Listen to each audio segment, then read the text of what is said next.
महत्वपूर्ण समाचार प्राप्त थई रह्या छे। उत्तर प्रदेशना राज्यपाल आनंदीबेन पटेलनी माता पिताने टकोर, बाळको पर खास नजर राखवा सूचना आपी छे। दीकरी फोन पर धीमे वात करे तो शंका करजो। फोन आवता दीकरीओ बीजा रूममां जाय तो शंका करजो। दीकरीना मित्रो होई शके पण मित्रों में फरक होय छे। ध्यान राखजो दीकरी घर के स्कूल मांथी भागी न जाय। बाळकोना फोन पर नजर राखवानी पण वात करी।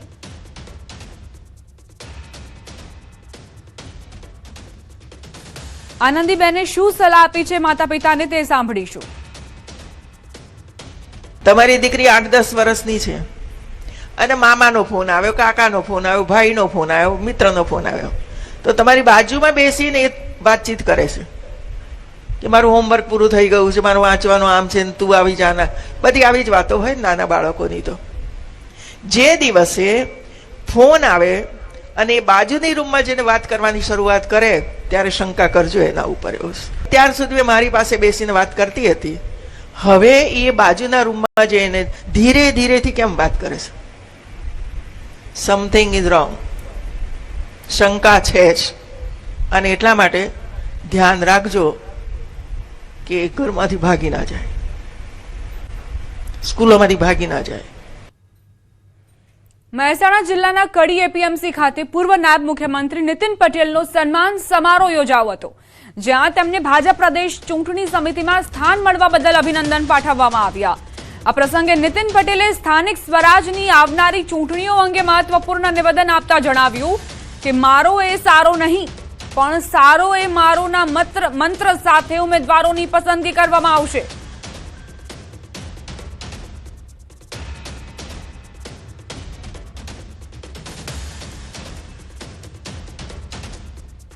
અમારા પ્રદેશ પ્રમુખ જગદીશભાઈએ જે એક સૂચન કર્યું છે, એક મંત્ર આપ્યો છે કે સારામાં સારા કાર્ય કરો, પ્રમાણિક કાર્ય કરો અને સેવાભાવી કાર્યકરોને પસંદ કરવામાં આવે। એટલે જ મેં ગઈકાલે કહેલું કે સારા કાર્યકરોને પસંદ કરવા, મારા કાર્યકર નહીં પણ સારા કાર્યકર, કોઈ મારો ઓળખીતો હોય પણ પસંદ કરવાના લાયક ના હોય તો એને પસંદ નહીં કરવાના। तो बीजी तरफ अमदावादना जगन्नाथ मंदिर खाते पूर्व नायब मुख्यमंत्री नितिन पटेल द्वारा दर्शन करवामां आव्या। एक्साइज ड्यूटी मुद्दे पूर्व नायब मुख्यमंत्री प्रधान नितिन पटेलनुं निवेदन। रामनवमीना दिवसे वडाप्रधान नरेन्द्र मोदीए देशनी जनताने भेट आपी। एक्साइज ड्यूटीमां घटाडो थता जनताने राहत मळशे। आपणी भारत सरकारे पेट्रोल डीजल उपर जे एक्साइज लेवामां आवे छे ए एक्साइजमां 10 રૂપિયાની माफी आपी छे, एटले घणो मोटो लाभ पेट्रोल डीजलना भाव नहीं वधवाना कारणे करोड़ों भारतीयों ने फैक्टरीओमां वगैरेमां पर जे डीजल वपराय छे, पेट्रोल वपराय छे एना भाव हवे नहीं वधे। सुप्रीम कोर्टना महत्वना निर्णयने लई नितिन पटेलनुं निवेदन। सरकारी रेकॉर्डमां धर्म परिवर्तन न बतावनाराओ सामे कार्यवाही जरूरी। सुप्रीम कोर्टना निर्णयने नितिन पटेले आवकार्यो।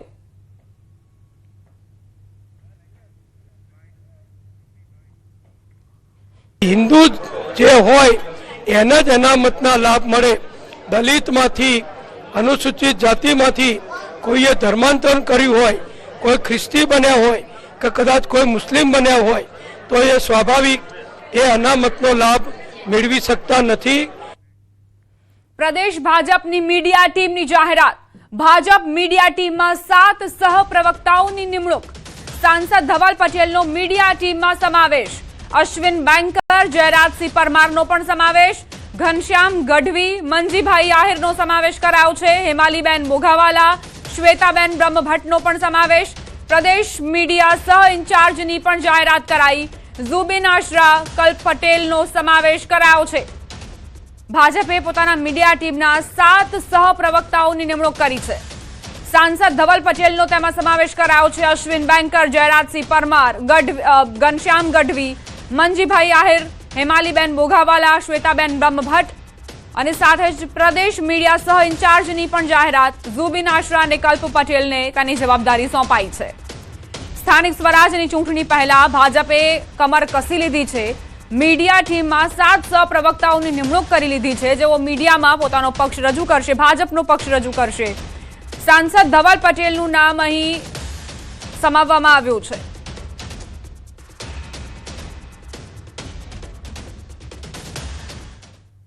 રાજ્યમાં આગામી સ્થાનિક સ્વરાજની ચૂંટણીઓનો ધમધમાટ શરૂ થઈ ગયો છે. ગુજરાત સરકારના વિકાસ કમિશનર હિતેશ કોયા દ્વારા રાજ્યની 34 જિલ્લા પંચાયતોના પ્રમુખ પદ માટે રોટેશન અને અનામત બેઠકોનું સત્તાવાર જાહેરનામું બહાર પાડવામાં આવ્યું. આ નવા જાહેરનામા મુજબ SC, ST, SEBC અને મહિલાઓ માટે આરક્ષણ જાહેર કરાયું. રાજ્યના 3 મુખ્ય જિલ્લાઓ અમદાવાદ, રાજકોટ અને સુરત જિલ્લા પંચાયતનું પ્રમુખ પદ હવે SEBC વર્ગ માટે અનામત રાખવામાં આવ્યું છે, જ્યારે વડોદરા, સાબરકાંઠા અને વલસાડમાં SEBC મહિલા પ્રમુખ બનશે. આણંદ, ડાંગ, ખેડા અને મોરબીમાં ST ઉમેદવારો માટે પ્રમુખ પદ અનામત છે, જ્યારે કચ્છ, નર્મદા અને તાપીમાં ST મહિલા શાસન સંભાળશે. તો દ્વારકાનું પ્રમુખ પદ SC મહિલા માટે અને વાવ થરાદની બેઠક SC ઉમેદવાર માટે અનામત રહેશે. વાત કરીએ હવે સોના ચાંદીના ભાવની, જ્યાં આજે પણ ઘટાડો નોંધાયો છે. સોનામાં 1,500 રૂપિયાનો ઘટાડો. 10 ગ્રામ સોનાનો ભાવ 1,48,500 પર પહોંચ્યો. ચાંદીના ભાવમાં 8,500 રૂપિયાનો કડાકો. 1 કિલો ચાંદીનો ભાવ 2,34,500 થયો છે. કેન્દ્ર સરકારે પેટ્રોલ ડીઝલ પર ઘટાડેલી એક્સાઇઝ ડ્યુટી મામલે ડેપ્યુટી સીએમ હર્ષ સંઘવીએ કહ્યું કે સીધી જ 10 રૂપિયા છૂટ આપવી તેનાથી મોટું કંઈ ન હોઈ શકે. વધેલા ક્રૂડના ભાવનો ભાર જનતા પર ન પડે તે માટે કેન્દ્ર સરકારે મહત્વનો નિર્ણય લીધો છે.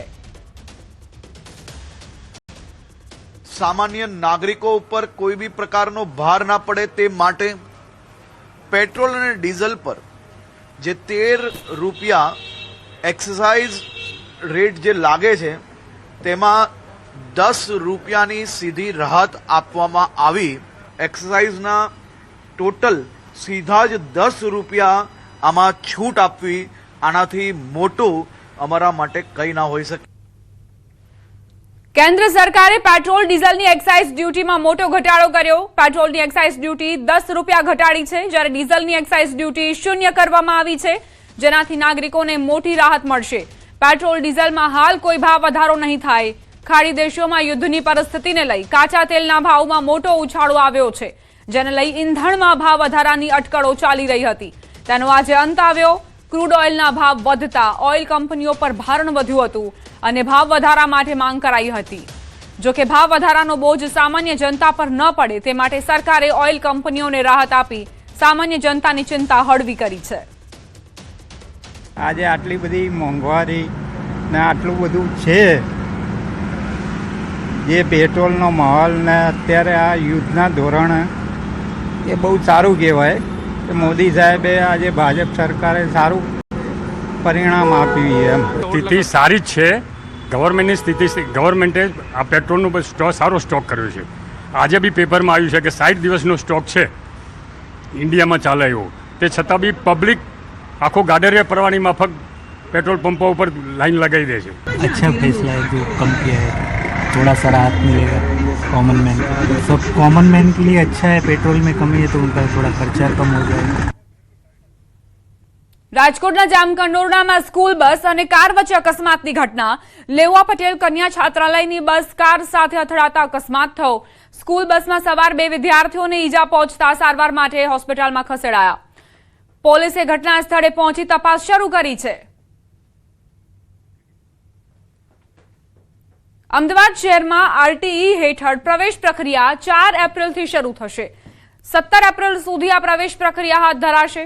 RTE હેઠળ ઓનલાઈન અરજી કરી પ્રવેશ મેળવી શકાશે. શહેરની 1343 જેટલી ખાનગી શાળાઓમાં 25% હિસાબે પ્રવેશ આપવામાં આવે છે. 14,000થી વધુ બેઠકો પર પ્રવેશ પ્રક્રિયા હાથ ધરાશે. 6 લાખથી ઓછી આવક ધરાવનારને RTE હેઠળ પ્રવેશ આપવામાં આવે છે. ખોટી આવક દર્શાવનાર સામે કાર્યવાહી કરવામાં આવશે. સાથે જ બાળકનો પ્રવેશ પણ રદ થશે. મફત અને ફરજિયાત શિક્ષણ હેઠળ ગરીબ બાળકો સ્વનિર્ભર શાળામાં અભ્યાસ કરી શકે તે માટે RTE જે છે એ પ્રમાણે દર વર્ષે જે ચાલુ થતી પ્રક્રિયા છે તે આ વર્ષે 4 તારીખથી લઈને 17 તારીખ સુધી એપ્રિલમાં ચાલવાની છે. આ માટે ફોર્મ ભરવાની જે સમયગાળો છે તે સમયગાળામાં ઓનલાઈન આખી પ્રક્રિયા હોય છે. અમદાવાદ શહેરમાં 1343 જેટલી સ્વનિર્ભર શાળાઓની અંદર 14,177 જેટલી RTEની સીટ છે.